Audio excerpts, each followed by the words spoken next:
বর্তমানে ভিডিও স্ক্রিনে দেখতে পাচ্ছেন এটি একটি কর্মসংস্থান পত্রিকা। আর এই কর্মসংস্থান পত্রিকাটা যদি আমরা জুম করে বড় করে দেখি তাহলে দেখতে পাবো এটি কত তারিখের কর্মসংস্থান পত্রিকা। তো কর্মসংস্থান পত্রিকাটা আমরা জুম করে বড় করে নিলাম। আপনারা ভিডিও স্ক্রিনে অবশ্যই দেখতে পাচ্ছেন যে কর্মসংস্থান লেখা আছে এখানে। তো এই কর্মসংস্থান এই পত্রিকাটা কত তারিখের কর্মসংস্থান পত্রিকা, তো আমরা এখানে দেখতে পাচ্ছি যে এটা 27 এপ্রিল 2024-এর কর্মসংস্থান পত্রিকা। এখানে আপনারা অবশ্যই দেখতে পাচ্ছেন এটি 27 এপ্রিলের কর্মসংস্থান পত্রিকা। তো এই কর্মসংস্থান পত্রিকা থেকে আমরা কিন্তু আজকে একটি প্র্যাকটিস সেট সম্পন্ন করব, যেটি কিন্তু খুবই গুরুত্বপূর্ণ। আগামী কোন কম্পিটিটিভ পরীক্ষার জন্য সেটা আমরা মূল প্র্যাকটিস সেটে যে দেখব। তো চলুন সরাসরি চলে যাই মূল প্র্যাকটিস সেটে। তো আমরা স্কিপ করে চলে এলাম মূল প্র্যাকটিস সেটে। তো আমরা যদি একটু জুম করে বড় করে দেখি তো এটি কোন পরীক্ষার প্র্যাকটিস সেট তো আমরা দেখব। সেখানে জুম করে বড় করে দেখছি, দেখুন এখানে লেখা আছে পশ্চিমবঙ্গ পুলিশ কনস্টেবল। তো আগামী পশ্চিমবঙ্গ পুলিশ কনস্টেবল পরীক্ষা যারা দেবেন তাদের জন্য কিন্তু এই প্র্যাকটিস সেটটা খুবই গুরুত্বপূর্ণ হয়ে যাবে। তো আমরা একটু জুম করে বড় করে নিই, কারণ এই প্র্যাকটিস সেটটা আমরা শুরু করব। তবে তার আগে কিছু গুরুত্বপূর্ণ কথা এখানে আছে, সেগুলো আমরা আগে পড়ে নেব। তো দেখুন, যে কোনো কম্পিটিটিভ পরীক্ষা দেওয়ার আগে আপনাকে সবসময় সিলেবাস সম্পর্কে একটু সচেতন হতে হয়, সঙ্গে নাম্বার বিভাজন এবং সময় কত থাকবে পরীক্ষায় ইত্যাদি বিষয়ে আপনার জানা বোঝার দরকার থাকে। তার জন্য এখানে যে কলমটা আছে এই কলমটা, তো আমরা এই কলমটা এখন পড়ে নেব। তো এখানে দেখুন লেখা আছে, তো এখানে আপনারা পরিষ্কার লেখা আছে দেখতে পাচ্ছেন, পশ্চিমবঙ্গ পুলিশে কনস্টেবল পদে 11,749 জন ছেলেমেয়ে নেওয়া হচ্ছে। প্রার্থী বাছাই করবে পশ্চিমবঙ্গ পুলিশ রিক্রুটমেন্ট বোর্ড। এবার থেকে এই পদের জন্য একটি লিখিত পরীক্ষা হবে। এই পরীক্ষায় 85 নম্বরের 85 অবজেক্টিভ মাল্টিপল চয়েস টাইপের প্রশ্ন হবে। এই সব বিষয়গুলো কি কি, তো কয়ের অপশানে আছে দেখুন জেনারেল অ্যাওয়ারনেস ও জেনারেল নলেজ, তাতে থাকবে কত নম্বর, তো দেখুন 25 নম্বর। খ অপশানে আছে দেখুন ইংরেজি, থাকবে 10 নম্বর। তো 10 নম্বরে কিন্তু আপনার ইংরেজি থাকবে। আর গ অপশানে দেখুন এলিমেন্টারি ম্যাথমেটিক্স, অর্থাৎ অঙ্ক থাকবে আপনার কত নম্বরে, 25 নম্বর। 25 নম্বরে আপনার অঙ্ক থাকবে। এবং এখানে এটা ঘয়ের অপশানে দেখুন এখানে আছে রিজনিং ও লজিক্যাল অ্যানালাইসিস, থাকবে কত, 25 নম্বর। তো আমরা দেখব এই গোল গোল করা নম্বরগুলো মোট কত নম্বর। তো এই 25 আর এই 25, 50 আর এই 25, 75 আর 10, 85, মোট 85 নম্বরের কিন্তু লিখিত পরীক্ষা হবে। সময় থাকবে কিন্তু 1 ঘন্টা, নেগেটিভ মার্কিং আছে। তো দেখুন খুব সুন্দর এখানে সিস্টেমটা আছে। মোট 85 নম্বরের অঙ্ক আছে, মোট 85 নম্বরের পরীক্ষাটা হবে কিন্তু আপনার 1 ঘন্টার জন্য। 1 ঘন্টায় আপনার 85 নম্বরের উত্তর দিতে হবে। কোথায় 1 ঘন্টায় কিন্তু 100 নম্বরের উত্তর দিতে হয়, সেখানে কিন্তু 85 নম্বরের উত্তর দিতে হবে আপনার 1 ঘন্টায়। এখানে আছে দেখুন নেগেটিভ মার্কিং আছে। নেগেটিভ মার্কিং আছে মানে এখানে আপনাকে একটু সচেতন হতে হবে। নেগেটিভ মার্কিং আছে মানে কিন্তু ওখানেই আপনার বিপদ। তো আপনি যদি ভুল করে কোনো প্রশ্নের উত্তর করেন অথবা গেস করে আপনি যদি কোনো প্রশ্নের উত্তর দেন, তাহলে কিন্তু আপনার সেটা ভুল হলে আপনার নাম্বার কাটা যাবে। তো এখানে কি বলেছে, 4টি প্রশ্নের ভুল উত্তরের জন্য প্রাপ্ত নম্বর থেকে 1 নম্বর কাটা যাবে, অর্থাৎ 4টি ভুলে 1 নম্বর কাটা যাবে আপনার। প্রশ্ন হবে কি, বাংলা ও নেপালি ভাষায়। এই পদের প্রিলিমিনারি লিখিত পরীক্ষা ঠিক যে ধরনের প্রশ্ন আসার সম্ভাবনা, তেমনই এক সেট প্রশ্ন তৈরি করছেন কে, চাকুরি পরীক্ষার বিশেষজ্ঞ আহমেদ আলী খান। তো দেখুন এখানে এই আহমেদ আলী স্যারের কিন্তু আমরা অনেক প্র্যাকটিস সেট করেছি। এনার প্র্যাকটিস সেটগুলো কিন্তু খুবই গুরুত্বপূর্ণ। আর এরকম প্রশ্নই কিন্তু পশ্চিমবঙ্গ পুলিশ পরীক্ষার জন্য খুবই ইম্পর্টেন্ট। ইনি যে প্রশ্নগুলো করেন, এর আগেও আমরা অনেক প্র্যাকটিস সেট করেছি, কিন্তু পশ্চিমবঙ্গ পুলিশ পরীক্ষার যে প্র্যাকটিস সেটগুলো আমরা করেছি গতবার পর্যন্ত, তাতে কিন্তু অনেক প্রশ্ন কমন এসছে। এই যে আহমেদ আলী খান স্যার, তো ইনি কিন্তু এই কর্মসংস্থান পত্রিকায় যে প্র্যাকটিস সেটগুলো করান সেটা কিন্তু খুব কম করান, যার জন্য এনার কিন্তু যে প্র্যাকটিস সেটগুলো আছে সেই প্র্যাকটিস সেটগুলো কিন্তু খুবই গুরুত্বপূর্ণ। তো এছাড়াও অন্যান্য যারা প্র্যাকটিস করান, অন্যান্য যারা প্রশ্নগুলো তৈরি করেন, তাদের প্রশ্নগুলো কিন্তু খুবই গুরুত্বপূর্ণ। তো চলুন সরাসরি চলে যাই 27 এপ্রিল কর্মসংস্থান পত্রিকায় প্রকাশিত পশ্চিমবঙ্গ পুলিশ কনস্টেবলের প্র্যাকটিস সেটের প্রথম প্রশ্ন কী আছে। তো চলুন সরাসরি চলে যাই 1 দাগের প্রশ্ন কী আছে। তো আমরা এখানে সরাসরি চলে এসেছি 1 দাগের প্রশ্নে। তার জন্য আমরা একটু প্রশ্নটা দেখব, তবে তার জন্য আমরা প্রশ্নটা একটু জুম করে বড় করে নেব। তো জুম করে বড় করে নিয়ে দেখবো এখানে প্রথম প্রশ্ন কি আছে। তো দেখুন এখানে খুব সুন্দর একটি প্রথম প্রশ্ন আছে, খুব সুন্দর একটি প্রশ্ন আছে। দেখুন এখানে প্রশ্ন আছে সাতপুরা হলো কি? আগ্নেয় পর্বত, ভঙ্গিল পর্বত, স্তূপ পর্বত আর অবশিষ্ট পর্বত। তো অবশ্যই আপনারা জানেন সাতপুরা কি পর্বত। তো এখানে কিন্তু সাতপুরা একটি স্তূপ পর্বতের উদাহরণ। সিদ্ধাক হবে সঠিক উত্তর। খুব সুন্দর একটি প্রশ্ন, সাতপুরা কিন্তু স্তূপ পর্বতের উদাহরণ। এখানে বলছে বৃক্ষের গঠনগত কার্যগত একক কি? তো এখানে অপশান আছে কি? নিউরন, নেফ্রন, নেফ্রেডিয়া আর ম্যালপেজিয়ান নালিকা। তো এখানে বৃক্ষের গঠনগত কার্যগত একক কি? তো এর সঠিক উত্তর হবে কিন্তু নেফ্রন। দুয়ের দাগের সঠিক উত্তর হবে কিন্তু বিদ্যাক। নেফ্রন হবে এর গঠনগত কার্যগত একক, হচ্ছে বৃক্ষের গঠনগত কার্যগত একক হচ্ছে নেফ্রন। তো আশা করি আপনারা বুঝতে পারছেন বৃক্ষের গঠনগত কার্যগত এককের নাম কিন্তু হয়ে যাবে নেফ্রন। এখন এটা কিন্তু বৃক্ষের গঠনগত কার্যগত একক নেফ্রন। আর এই যে নিউরন আছে, নিউরন কিন্তু স্নায়ুতন্ত্র গঠনগত কার্যগত একক হচ্ছে নিউরন। অর্থাৎ এর দাগ হবে নিউরন হচ্ছে স্নায়ুতন্ত্রের একক কিন্তু নিউরন। স্নায়ুতন্ত্র, বৃক্ষ না দিয়ে যদি আপনাকে স্নায়ুতন্ত্র দিত, তো স্নায়ুতন্ত্রের একক কিন্তু নিউরন। স্নায়ুতন্ত্রের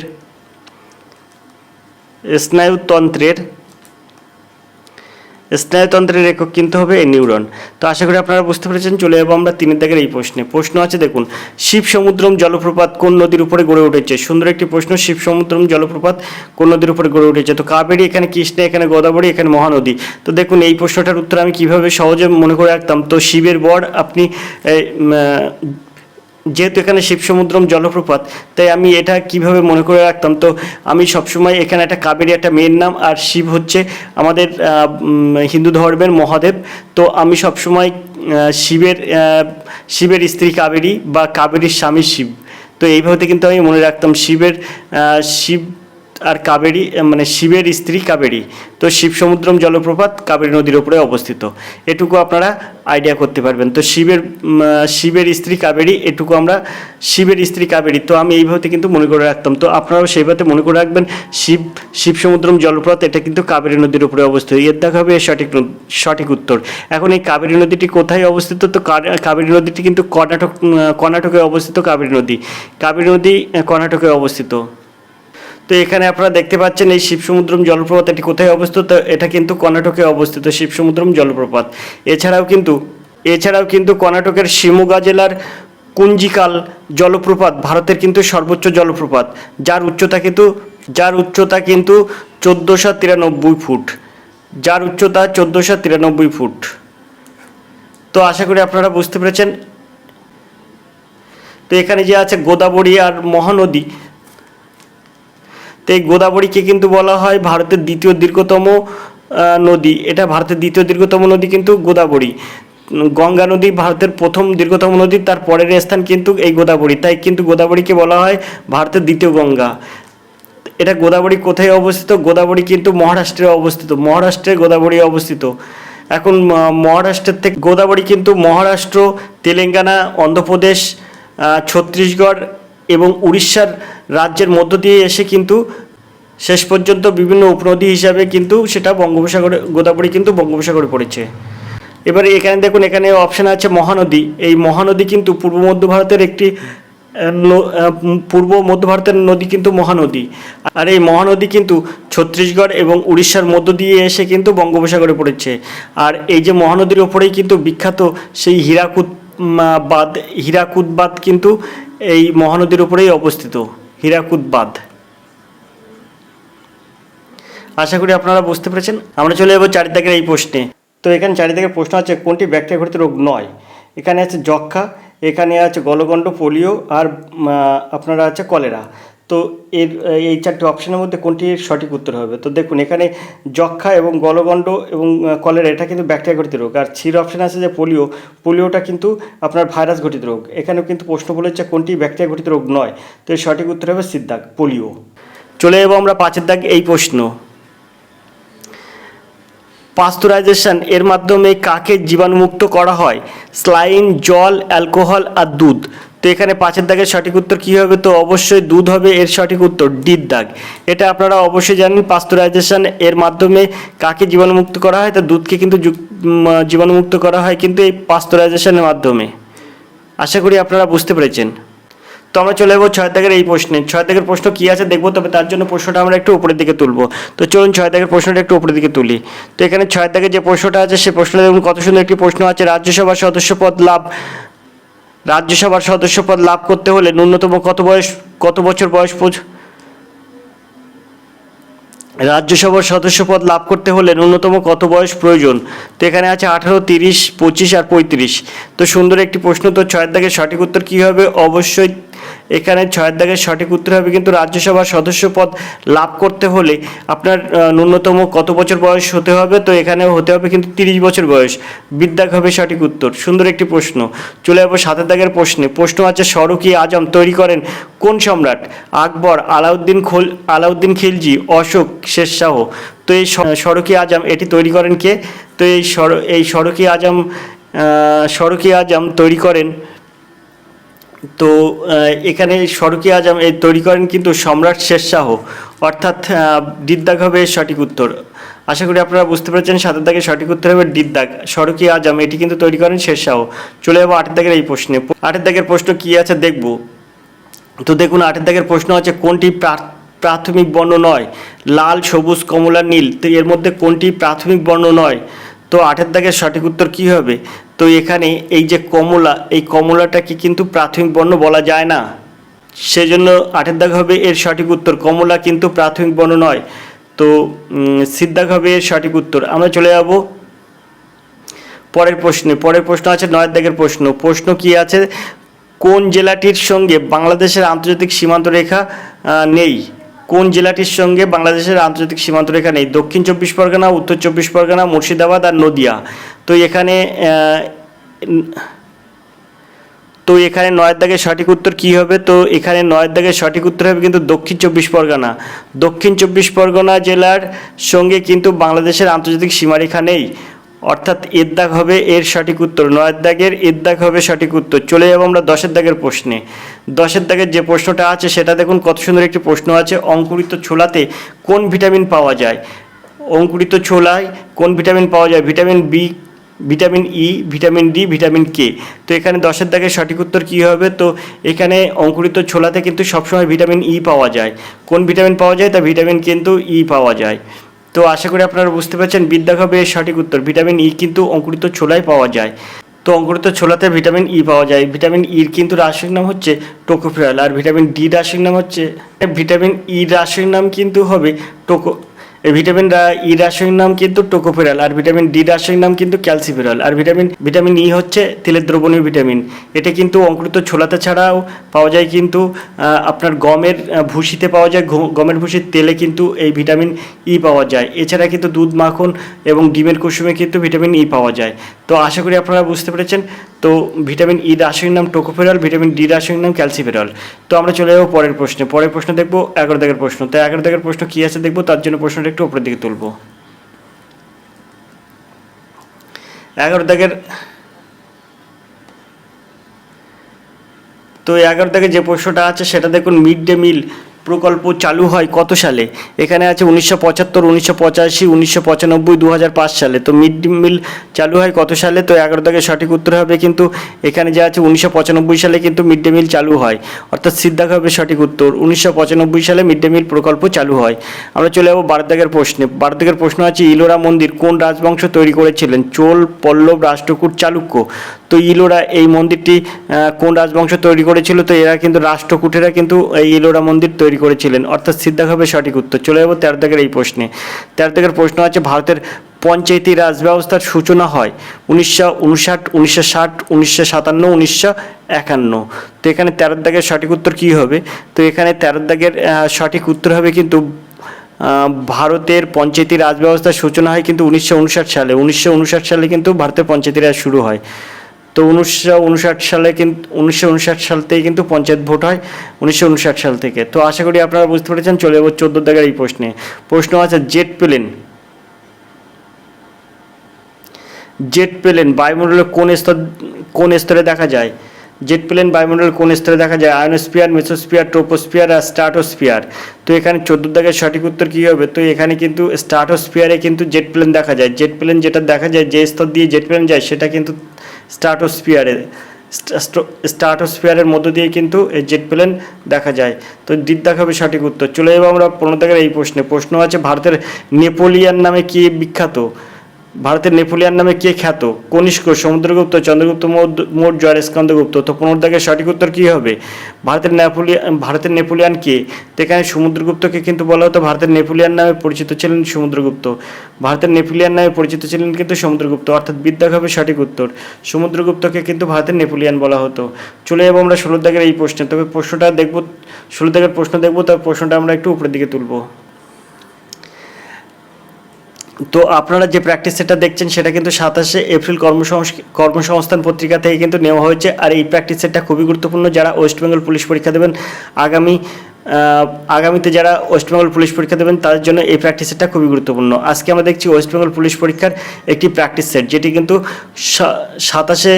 27শে এপ্রিল কর্মসংস্থান পত্রিকায় প্রকাশিত হয়েছে। তো আমরা এত সময় জেনারেল স্টাডিজের প্রশ্নগুলো দেখছি। আপনারা ইতিমধ্যে সিলেবাস জানেন, 25টা জেনারেল স্টাডিজ, 25টা অঙ্ক এবং 25টা কিন্তু রিজনিং থাকবে। এছাড়াও কিন্তু 10টা থাকবে আপনার ইংলিশ। তো আজকের ভিডিওতে আমরা কিন্তু জেনারেল স্টাডিজের প্রশ্নগুলো সম্পূর্ণ করছি। তো আমরা এত সময় কিন্তু 15 দাগ পর্যন্ত করলাম। আমরা এখন দেখব কিন্তু 16 দাগের প্রশ্ন।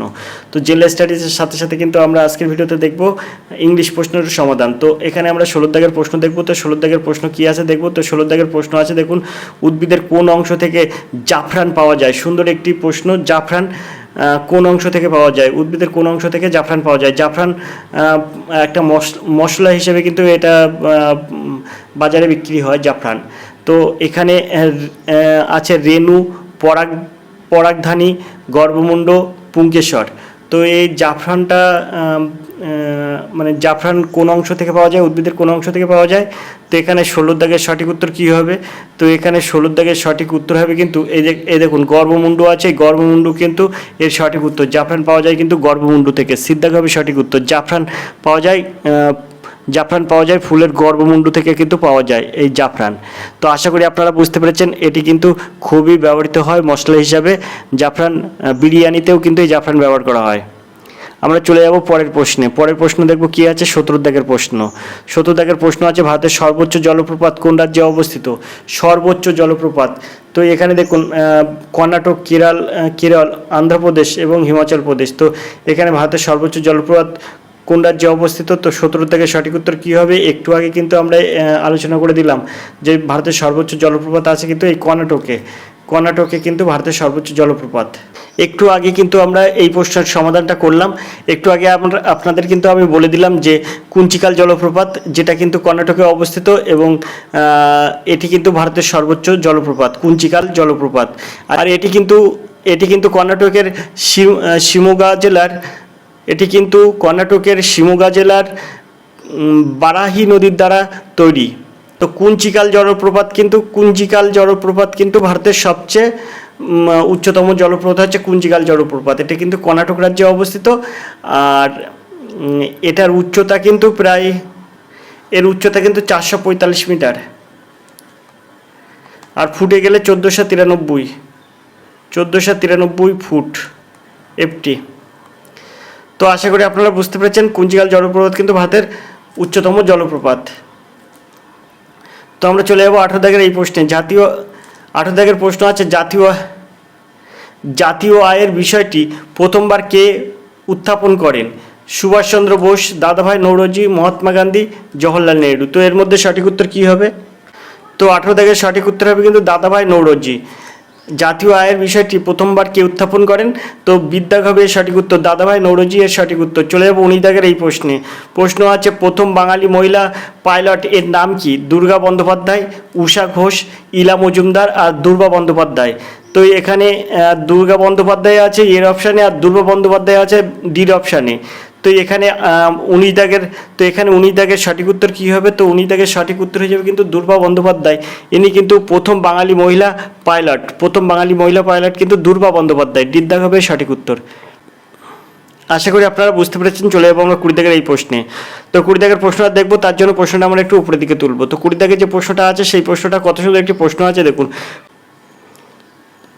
তো 20 দাগের প্রশ্ন আছে দেখুন, জয় জওয়ান জয় কিষান বিখ্যাত উক্তিটি কার? অটল বিহারী বাজপেয়ী, মোহাম্মদ ইকবাল, লাল বাহাদুর শাস্ত্রী, লালা লাজপত রায়। জয় জওয়ান জয় কিষান এই উক্তিটি কার? তো এখানে 20 দাগের সঠিক উত্তর কী হবে? তো এর সঠিক উত্তর হবে কিন্তু লাল বাহাদুর শাস্ত্রী। ইনি কিন্তু জয় জওয়ান জয় কিষান এই উক্তিটি করেন, অর্থাৎ জয় জওয়ান জয় কিষান এটি কিন্তু লাল বাহাদুর শাস্ত্রীর উক্তি। সিদ্ধাক হবে এর সঠিক উত্তর। আশা করি আপনারা বুঝতে পেরেছেন। চলে যাবো আমরা 21 দাগের এই প্রশ্নে। তো দেখবো আমরা 21 দাগের এই প্রশ্নটি। প্রশ্ন আছে পশ্চিমবঙ্গে আর্সেনিকে দূষিত জেলার সংখ্যা কটি? 2টি, 5টি, 7টি, 8টি। তো এখানে সঠিক উত্তর কী হবে? পশ্চিমবঙ্গে আর্সেনিকে দূষিত জেলার সংখ্যা কিন্তু মোট 8টি। ডিদ্দাক হবে সঠিক উত্তর। আশা করি আপনারা বুঝতে পেরেছেন। তো পশ্চিমবঙ্গে এই আর্সেনিকযুক্ত জেলাগুলি হলো মালদহ, মুর্শিদাবাদ, নদিয়া, পূর্ব বর্ধমান, হুগলি, হাওড়া, এমনকি কোচবিহার, উত্তর দিনাজপুরের মতো জেলাগুলি কিন্তু আজ আর্সেনিক দূষণের শিকার। পূর্ব বর্ধমান জেলার কাটোয়া এবং কালনা শহর এ দুটি কিন্তু ভাগীরথীর তীরে অবস্থিত। চলে যাবো আমরা 22 দাগের এই প্রশ্নে। প্রশ্ন আছে দেখুন, সমুদ্রের জলে কোন ধরনের লবণ বেশি থাকে? Sodium chloride, magnesium chloride, sodium carbonate আর ক্যালসিয়াম ক্লোরাইড। তো এখানে 22 দাগের সঠিক উত্তর কী হবে? তো এখানে 22 দাগের সঠিক উত্তর হবে কিন্তু এখানে সোডিয়াম ক্লোরাইড কিন্তু সমুদ্রের জলে কোন ধরনের লবণ বেশি থাকে? তো সোডিয়াম ক্লোরাইড লবণ বেশি থাকে। তো এর দাগ হবে এর সঠিক উত্তর। সমুদ্রের জলে কিন্তু সোডিয়াম ক্লোরাইড লবণ বেশি থাকে। এর দাগ হবে সঠিক উত্তর। সোডিয়াম ক্লোরাইডের সংকেত কি? NaCl। এটা কিন্তু সোডিয়াম ক্লোরাইডের সংকেত। আমরা চলে যাব 23 দাগের এই প্রশ্নে। তীরন্দাজিতে ভারতের কনিষ্ঠতম বিশ্ব চ্যাম্পিয়ন কে হয়েছেন? তীরন্দাজিতে ভারতের কনিষ্ঠতম বিশ্ব চ্যাম্পিয়ন কে হয়েছেন? IV রহমান, দীপালি কুমারী, অদিতি স্বামী, সৌরভ ঘোষাল। তো এখানে 23 দাগের সঠিক উত্তর কী হবে? তো এখানে 23 দাগের সঠিক উত্তর হবে কিন্তু অদিতি স্বামী, অর্থাৎ সিদ্ধাক হবে সঠিক উত্তর।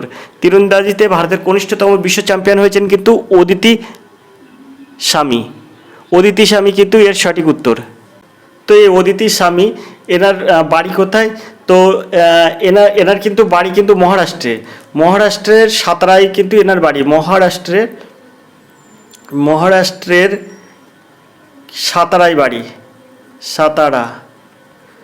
মহারাষ্ট্রের সাতারায় কিন্তু এই অদিতি স্বামীর বাড়ি। আর ইনি কিন্তু জন্মগ্রহণ করেন 16 জুন 2006 সালে কিন্তু এনার জন্ম হয়। মহারাষ্ট্রের সাতারায় কিন্তু এনার জন্ম হয়। এনার বাড়ি কিন্তু মহারাষ্ট্রের সাতারায়।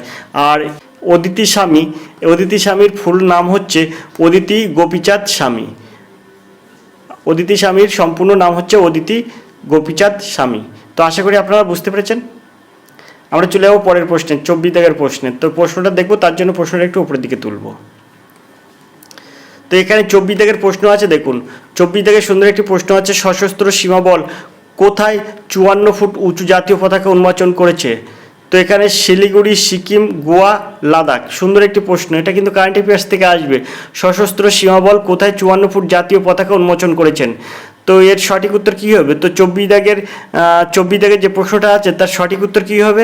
তো 24 দাগের যে প্রশ্নটা আছে সেই প্রশ্নটার সঠিক উত্তর হবে কিন্তু এর দাগ, শিলিগুড়িতে কিন্তু সশস্ত্র সীমাবল 54 ফুট উচ্চতা জাতীয় পতাকা উন্মোচন করেছেন শিলিগুড়িতে, অর্থাৎ এর দাগ হবে সঠিক উত্তর। আশা করি আপনারা বুঝতে পেরেছেন।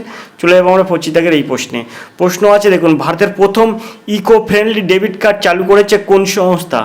ভারতের প্রথম ইকো ফ্রেন্ডলি ডেবিট কার্ড চালু করেছেন কোন সংস্থা? ICICI, তারপরে আছে HDFC, তারপরে আছে এয়ারটেল, তারপরে IDBI। তো এখানে ভারতের প্রথম ইকো ফ্রেন্ডলি ডেবিট কার্ড চালু করেছে কোন সংস্থা? 25 দাগের সঠিক উত্তর কী হবে? সুন্দর একটি প্রশ্নটা কিন্তু কারেন্ট অ্যাফেয়ার্স থেকে আসবে। তো এর সঠিক উত্তর হবে কিন্তু সিদ্ধাক, এয়ারটেল কিন্তু এই প্রথম ইকো ফ্রেন্ডলি ডেবিট কার্ড চালু করেছেন। তো এয়ারটেল সংস্থা কিন্তু এই ব্যবস্থাটা চালু করেছেন, এই সিস্টেমটা চালু করেছেন কিন্তু এয়ারটেল সংস্থা। তো 25 দাগের সঠিক উত্তর হবে কি? সিদ্ধাক হবে এর সঠিক উত্তর। 25 দাগের সঠিক উত্তর হবে সিদ্ধাক। এবার আমরা চলে যাব পরের প্রশ্নে। তবে পরের প্রশ্ন দেখবো, তবে পরের প্রশ্ন যেটা আছে সেটা দেখুন 26 দাগের প্রশ্ন। তো 26 দাগের প্রশ্ন আছে অঙ্ক। আর আজকের ভিডিওতে কিন্তু আমরা অঙ্ক করব না। এই 26 দাগের যে অঙ্ক আছে এই অঙ্ক থেকে কিন্তু পরের অঙ্কের ভিডিওগুলো কিন্তু আমরা আগামী একটি ভিডিওই কিন্তু এই অঙ্ক প্রশ্নের সমাধান করব। তো এখানে পরের 25টা কিন্তু অঙ্ক প্রশ্ন আছে। তো পরের যে 25টা অঙ্ক প্রশ্ন আছে তার একটি ভিডিও কিন্তু আমরা আগামী দিন দেখাবো। আগামী দিন কিন্তু এই অঙ্কের ভিডিওটা আনবো। তারপরে 25টা আছে রিজনিং। তো রিজনিংটাও কিন্তু অন্য একটি ভিডিওয়ে আপনাদের জন্য নিয়ে আসবো।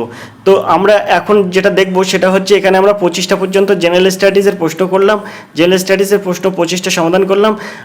আপনারা ইতিমধ্যেই সিলেবাসটা জানেন, জেনারেল স্টাডিজ থাকবে 25 নম্বর এবং অঙ্কে থাকবে 25 নম্বর, রিজনিংয়ে থাকবে 25 নম্বর, আর 10 নম্বর থাকবে কিন্তু ইংলিশ। তো রিজনিংয়ের ভিডিও এবং অঙ্কের ভিডিও কিন্তু আমরা অন্য একটি ভিডিওতে দেখব। আর আজকের কিন্তু জেনারেল স্টাডিজের সাথে সাথে আমরা ইংরেজি প্রশ্নের সমাধানও করব। তো চলুন সরাসরি চলে যাই ইংরেজি প্রশ্নে। তো ইংরেজি প্রশ্ন কী আছে, প্রথম প্রশ্ন সেটা আমরা দেখব। তো আমরা পরের পেজে চলে যাব। আজকে কিন্তু রিজনিংগুলো কমপ্লিট করবো না আজকের ভিডিওয়, আমরা কিন্তু জেনারেল স্টাডিজের ভিডিওটা, জেনারেল স্টাডিজের সাথে সাথে কিন্তু আমরা আজকে ইংরেজি প্রশ্নের সমাধান করব। এই 75 পর্যন্ত আছে, আপনার এখানে দেখতেই পাচ্ছেন যে এই 75 পর্যন্ত কিন্তু রিজনিং আছে। এবার আমরা এই 75-এর পরে 76 দাগ থেকে যে ইংরেজি আছে, আমরা এই ইংরেজিটা সম্পন্ন করব। তো চলুন চলে যাই ইংরেজি প্রশ্ন। প্রথম প্রশ্ন কী আছে দেখি। তো তার জন্য প্রশ্নটা আমি একটু উপরের দিকে তুলব। তো আমরা ইংলিশ প্র্যাকটিস সেটের প্রথম প্রশ্নটা কী আছে সেটা দেখব। তো প্রথম যে 76 দাগের থেকে প্রশ্ন দেখব, তো 76 দাগের প্রথম প্রশ্ন কী আছে দেখব। তবে তার আগে ডিরেকশনটা কী আছে সেটা আমরা পড়ে নেব। তো ডিরেকশন আছে কিন্তু স্পটিং এরর, অর্থাৎ স্পটে যে অ্যারোটা আছে সেই অ্যারোটা অর্থাৎ ভুলটা আপনাকে খুঁজে বার করতে হবে। তো এই স্পটে ভুলটা আপনার খুঁজে বার করতে হবে। তার মধ্যে 76 দাগের প্রশ্ন আছে, এর অপশানে আছে I have got my MSc degree, তারপর আছে ইন 1988 আর নো এরর।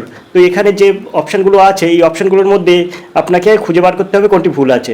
তো দেখুন, মাই এমএসসি ডিগ্রি অর্থাৎ বিদ্যাকে যে অপশানটা আছে মাই এমএসসি ডিগ্রি, এটা কিন্তু সঠিক আছে। ইন 1988 এটাও কিন্তু কোনো সালের আগে ইন বসবে, এটাও কিন্তু ঠিক আছে। কিন্তু যেটা ঠিক নেই সেটা হচ্ছে এর দাগ কিন্তু ঠিক নেই। আর এই যে ডি অপশান আছে নো এরর, এটার কোনো প্রশ্নই আসে না। তো এখানে কিন্তু অবশ্যই একটা এরর আছে, সেটা হচ্ছে অবশ্যই একটি এরর আছে। তো সেটা হচ্ছে এর দাগ হবে এর সঠিক উত্তর।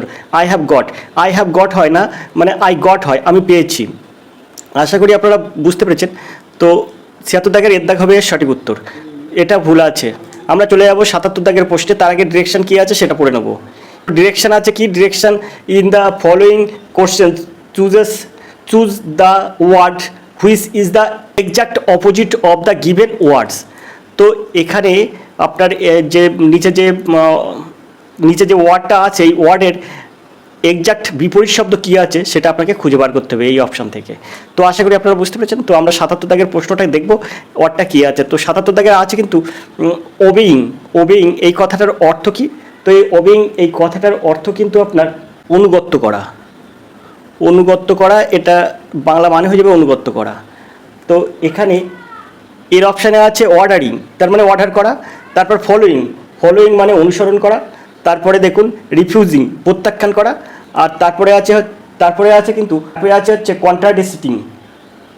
তো এখানে ঘয়ের অপশানে যেটা আছে এর বাংলা মানে হচ্ছে পরস্পর বিরোধী। তো 77 দাগের সঠিক উত্তর কী হবে। তো এই অনুগত্য করার বিপরীত শব্দ হবে কিন্তু অর্ডারিং, অর্থাৎ আদেশ করা। এর দাগ হবে এর সঠিক উত্তর। 77 দাগের এর দাগ হবে সঠিক উত্তর। আশা করি আপনারা বুঝতে পেরেছেন। ওবেইং এর বিপরীত শব্দ অর্ডার করা বা আদেশ করা, অর্থাৎ এর দাগ হবে এর সঠিক উত্তর। চলে যাব আমরা 78 দাগের এই প্রশ্নে। প্রশ্ন আছে ফেক। এই ফেক মানে কি? ফেক মানে জাল বা ভুল ত্রুটি, এরকম একটা জিনিস। নকল করা যেটা বলা হয়, ভুল করা। এখানে ফেকের সঠিক অর্থ হবে কিন্তু জাল। তো এখানে আমরা অপশানগুলো দেখব কি আছে। তো এখানে অরিজিনাল মানে কি? অরিজিনাল মানে আসল। তারপরে আছে আপনার বির অপশানে আছে লিমিটেশন মানে অনুকরণ করা। তারপরে আছে ট্রাস্টওয়ার্থি, এটার মানে হচ্ছে বিশ্বস্ত। আর লয়াল মানে হচ্ছে আপনার অনুগত। লয়াল মানে অনুগত। অরিজিনাল এটা মানে আসল। আর লিমিটেশন এটা মানে কিন্তু লিমিটেশন মানে অনুকরণ আর কি, অনুকরণ। তো এখানে ফেক এই কথাটার অর্থ হচ্ছে জাল। তো এর সঠিক উত্তর তাহলে কী হবে? তো এখানে 77 দাগের সঠিক উত্তর হবে কিন্তু অরিজিনাল, এটা কিন্তু আসল। ফেক যদি জাল হয় তা আসল হবে কিন্তু এর সঠিক উত্তর। এর দাগ হবে এর সঠিক উত্তর। আশা করি আপনারা বুঝতে পেরেছেন। আমরা চলে যাব পরের প্রশ্নে। পরের প্রশ্ন আছে ৭৯ দাগের প্রশ্ন। তো ৭৯ দাগের প্রশ্ন দেখবো ৭৯ দাগের প্রশ্ন কী আছে। তো তার জন্য আমরা কী করবো, প্রশ্নটা একটু উপর দিকে তুলব। তো আমরা এবার দেখবো ৭৯ দাগের এই প্রশ্ন আছে, এর অপশানে আছে প্যালেট, এটাও আছে প্যালেট, প্যালাট, এখানেও প্যালেট, মানে এগুলোর উচ্চারণ সবার কিন্তু একই, তো এখানে বানান কিন্তু আলাদা আলাদা আছে। তো এর মধ্যে কোনটি সঠিক উত্তর হবে, এই তো এখানে যে অপশানগুলো আছে, এখানে যে বানানগুলো আছে তার মধ্যে কোন বানানটি সঠিক হবে। তো ৭৯ দাগের সঠিক বানান কোনটি হবে, তো এখানে যেটা আছে এই PALAT, এই সিদ্ধাক হবে এর সঠিক উত্তর। এই কথাটার অর্থ হচ্ছে তালু, এই বানানটা সঠিক আছে PALAT, প্যালেট, এই কথাটার অর্থ হচ্ছে কিন্তু তালু, তো একটা লয় হস্যু তালু, আর এটা কিন্তু এখানে সঠিক বানান আছে। আমরা চলে যাব পরের প্রশ্নে। ডিরেকশন দেওয়া আছে দেখুন, in question given below out of 4 alternatives choose the one which can be substitute for the given word sentence, given word or বা সেন্টেন্স। তো এখানে আপনার কি বলতে চেয়েছে, এখানে বলতে চেয়েছে যে 4টি বিকল্প দেওয়া আছে, এই বিকল্পের মধ্যে আপনার প্রদত্ত শব্দ বা বাক্য প্রতিস্থাপন করা যেতে পারে এমন একটি বাক্য বেছে নাও, এমন একটি বেছে নিতে হবে। তো দেখুন এখানে আছে ৮০ দাগের প্রশ্ন আছে দেখুন, that which can not be corrected, তার মানে যা সংশোধন করা যায় না, অর্থাৎ আপনাকে এই যে প্রশ্নগুলো দেওয়া আছে তার এক কথায় প্রকাশ করতে হবে। আমরা বাংলায় একটা অর্থ খুঁজে পাই না, এক কথায় প্রকাশ করো, এক কথায় প্রকাশ, সেটা কিন্তু আপনাকে এই ইংরেজিতে করতে হবে। তা এখানে আছে that which can not be corrected, অর্থাৎ যেটা এক কথায়, যেটা কিন্তু যা কখনো সংশোধন করা যাবে না, যা কখনো সংশোধন করা যাবে না, এক কথায় সেটাকে কি বলবেন। আনইন্টেলিজেবল, এই কথাটার অর্থ কিন্তু দুর্বোধ্য, দয়স্যু বয়রেপ ওকার ধয়জা ফলা, দুর্বোধ্য। তারপরে এখানে বিদ্যাগে আছে কিন্তু ইনডেলিবেল, অর্থাৎ এটা কিন্তু এর বাংলা মানে হয়ে যাবে কিন্তু অদম্য। তারপরে আছে ইললেজিবল, এর কথার অর্থ কিন্তু এটারও মানে কিন্তু দুর্বোধ্য। আর এই জায়গায় আছে কিন্তু ইনকরেজিবল, ইনকরেজিবল এই কথাটার অর্থ কী, তো ইনকরেজিবলের কথার অর্থ কিন্তু হয়ে যাবে ভুল। তো এখানে বলছে that which can not be corrected, যেটা কখনো আপনার ঠিক করা যায় না তাকে কি বলা হয়, যা কখনো ঠিক করা যায় না বা যা কখনো সংশোধন করা যায় না, এই কথাটার মানে যা ঠিক করা যায় না বা যা সংশোধন করা যায় না তাকে এক কথায় কী বলা হয়, তাকে কিন্তু এক কথায় বলা হয় হচ্ছে ভুল, অর্থাৎ বিদ্যাক হবে সঠিক উত্তর। আশা করি আপনারা বুঝতে পেরেছেন। চলে যাবো আমরা ৮১ দাগের প্রশ্নে। তো ৮১ দাগের প্রশ্ন দেখবো, তবে তার আগে ডিরেকশনটা কী আছে দেখবো। In the question below the sentence have been given the active, তো নিচের যে কোশ্চেন দেওয়া আছে তাই অ্যাক্টিভ আছে, passive voice, active or passive from the given alternative, choose on which best expresses the given sentence in the passive active voice. তো এখানে active voice থেকে প্যাসিভ ভয়েসে করতে হবে, আপনার অ্যাক্টিভ দেওয়া আছে প্যাসিভ ভয়েসে করতে হবে। তো এই 4টির মধ্যে কোনটি সঠিক হবে, তো এখানে অ্যাক্টিভ ভয়েসে কী দেওয়া আছে, they have built a perfect dam across the river, এটা আপনি কিভাবে ভয়েস চেঞ্জ করবেন। তো ৮১ দাগের সঠিক উত্তর কী হবে, তো এখানে যে অপশানগুলো দেওয়া আছে, আমি অত অ্যাক্টিভ ভয়েস প্যাসিভ ভয়েস সম্পর্কে অত বেশি জানি না, আমি ইংলিশটা অনেকটাই কম জানি, তো যতটুকু জানি হয়তো আমার নিজের পাড়ার মতন জানি, কিন্তু আপনাদের বোঝাতে আমি যথেষ্ট অক্ষম ইংলিশটা, তার জন্য আমি ইংলিশ প্রত্যেকটা প্র্যাকটিস সেটে বাদ দিই। কিন্তু আপনাদের যাতে সুবিধা হয় তার জন্য আমরা একটা ইংলিশ মাস্টার আমাদের চ্যানেলে নিয়ে এসেছি, সে কিন্তু একটি স্কুলের মাস্টারমশাই, তো সে আমার বন্ধু, তো আমি তার কাছ থেকে কিন্তু ইংলিশটা করাই দিই আপনাদের সুবিধার জন্য। সেটা কিন্তু আমরা এই যে পিএসসি ক্লার্কশিপ পরীক্ষা হবে তার যে প্র্যাকটিস সেট করায় তখন কিন্তু সে 30টা ইংলিশ প্রশ্নের কিন্তু সেই কিন্তু উত্তর করায় আমার সাথে, আমি তার সাথে থাকি, সে আমার ওই 30টা প্রশ্ন করতে সাহায্য করে। এখানে শুধুমাত্র 10টা আপনাদের পশ্চিমবঙ্গ পুলিশের ক্ষেত্রে 10টা ইংলিশ পড়বে, তার জন্য আমি যতটুকু জানি তার মধ্যে কিন্তু আপনাদের দেখিয়ে দিচ্ছি। তো যদি ভুল ত্রুটি হয় অবশ্যই আপনারা ক্ষমা দৃষ্টিতে দেখবেন। আমরা ৮১ দাগের প্রশ্ন যেটা দেখছি সেটা কিন্তু একটা ভয়েস সেন্স, তো একটি ভয়েসে আছে আপনাকে প্যাসিভ করতে হবে। তো এখানে ৮১ দাগের সঠিক উত্তর কী হবে, তো ৮১ দাগের সঠিক উত্তর হিসেবে কিন্তু বিদ্যাগ, এখানে বিদ্যাগ হবে এ অ্যাক্টিভ থেকে প্যাসিভে গেলে এটা হবে কিন্তু এর সঠিক উত্তর, বিদ্যাগ হবে সঠিক উত্তর। আশা করি আপনারা বুঝতে পেরেছেন। তো চলে যাবো আমরা ৮৬ দাগের প্রশ্নে, তার জন্য প্রশ্নটা একটু উপরের দিকে তুলব। আমরা ৮১ দাগের পরের প্রশ্ন আমরা দেখব কী আছে, তো তার জন্য আমরা প্রশ্নটা একটু উপরের দিকে তুলব।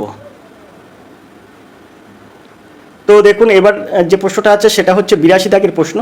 ৮২ দাগের প্রশ্ন আছে দ্য গ্রাফস আর নাও অর্থাৎ আঙুরগুলো এখন এ ড্যাশ এনাফ যথেষ্ট যথেষ্ট প্রস্তুত করা হয়েছে টু বি প্যাকড, অর্থাৎ প্যাক করতে কিন্তু প্রস্তুত করা হয়ে গেছে। তো এই জায়গাটায় এই এনাফের আগে এখানে শূন্যস্থানে কি বসবে? এখানে আছে রেডি। রেডি মানে কি? রেডি মানে কিন্তু প্রস্তুত, রেডি মানে প্রস্তুত। তারপরে আছে ম্যাচিওর।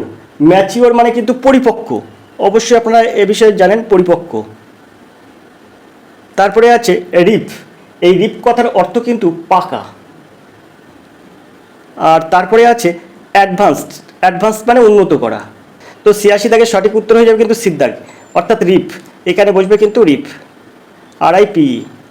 আমরা চলে যাবো 83 দাগের এই প্রশ্ন আছে আই স এ ড্যাশ, মানে আমি দেখেছি of cows in the field. গরুগুলি, এখানে কাউজ মানে অনেকগুলি গরু দেখেছি মাঠে। তো এই জায়গাটায় কী বসবে? এখানে গ্রুপ মানে কি? গ্রুপ মানে একটি দল এরকম হয়। আবার এখানে হার্ড, তো এই হার্ড মানে কি? এখানে এই হার্ড মানে কিন্তু পশুপাল। তারপরে আছে সোয়ার্ম। সোয়ার্ম মানে হচ্ছে আপনার কি আছে? সোয়ার্ম মানে ঝাঁক, ঝয়চনু আকার ঝাঁক। তারপরে এখানে ফক, এটাও কিন্তু ঝাঁক। তো এই দুটো হচ্ছে ঝাঁক, আর এটা হচ্ছে পশুপাল, আর এটা হচ্ছে একটি দল। তো এখানে এই 83 দাগের সঠিক উত্তর কী হবে? তো এখানে 83 দাগের সঠিক উত্তর হয়ে যাবে কিন্তু, দেখুন এখানে 83 দাগের সঠিক উত্তর হয়ে যাবে কিন্তু এখানে বলছে আই স এ ড্যাশ। তো আমি যদি এখানে দিই আই স এ ড্যাশের জায়গায় যদি হার্ড দিই of cows in the field, তো আমি এখানে যদি দিই হার্ড, তো হার্ড কিন্তু এখানে সঠিক উত্তর হবে। তো বিদ্যাগ হবে সঠিক উত্তর, হার্ড হয়ে যাবে এখানে I saw A hard of cows the field. তো এখানে সঠিক উত্তর হয়ে যাবে কিন্তু বিদ্যাগ। আশা করি আপনারা বুঝতে পেরেছেন। তো এবার আমরা চলে যাবো পরের প্রশ্নে, 84 দাগের প্রশ্নে চলে যাবো। এখানে ডিরেকশন দেওয়া আছে fill in the blanks with appropriate preposition. এখানে একটা অ্যাপ্রোপ্রিয়েট প্রিপোজিশন বসাতে হবে। Take this medicine and you will get rid dash the bad cold. তো এখানে আপনার এখানে আপনার সঠিক প্রিপোজিশনটা কী বসবে? তো এখানে 84 দাগের সঠিক উত্তর হবে কিন্তু অফ বসবে এখানে। তো আমরা চলে যাবো 85 দাগের প্রশ্নে। 85 দাগের প্রশ্ন আছে I am angry with him dash his carelessness. তো এখানে 85 দাগের সঠিক উত্তর কী হবে? তো এর কিন্তু সঠিক প্রিপোজিশন বসবে কিন্তু ফর, সিদ্ধার্থ হবে এর সঠিক উত্তর। আশা করি আপনারা বুঝতে পেরেছেন। তো এই ছিল পশ্চিমবঙ্গ পুলিশ প্র্যাকটিস সেট। আজকের প্র্যাকটিস সেটে আমরা কিন্তু জেনারেল স্টাডিজ থেকে প্রশ্ন দেখলাম এবং ইংলিশ থেকে প্রশ্ন দেখলাম। তো এই পশ্চিমবঙ্গ পুলিশ কনস্টেবলের প্র্যাকটিস সেটটা কিন্তু নেওয়া হয়েছে 27 এপ্রিল কর্মসংস্থান পত্রিকা থেকে, অর্থাৎ এই সপ্তাহে কর্মসংস্থান পত্রিকা থেকে। পশ্চিমবঙ্গ পুলিশ কনস্টেবলের জেনারেল স্টাডিজ এবং ইংলিশ প্রশ্ন আজকের ভিডিওতে দেখলাম। আমরা কিন্তু আগামী একটি ভিডিওতে অঙ্কের প্রশ্ন সমাধান করব। 25টা অঙ্ক প্রশ্ন থাকবে, সেখানে 25টা অঙ্কের সমাধান করবো, এবং অন্য একটি ভিডিও কিন্তু 25টা আপনার রিজনিং প্রশ্নের সমাধান করব। তো আজকের ভিডিও এই পর্যন্ত, দেখা হবে পরের ভিডিওয়। ততক্ষণ আপনি ভালো থাকুন, সুস্থ থাকুন। ধন্যবাদ, আপনাদের শুভ হোক।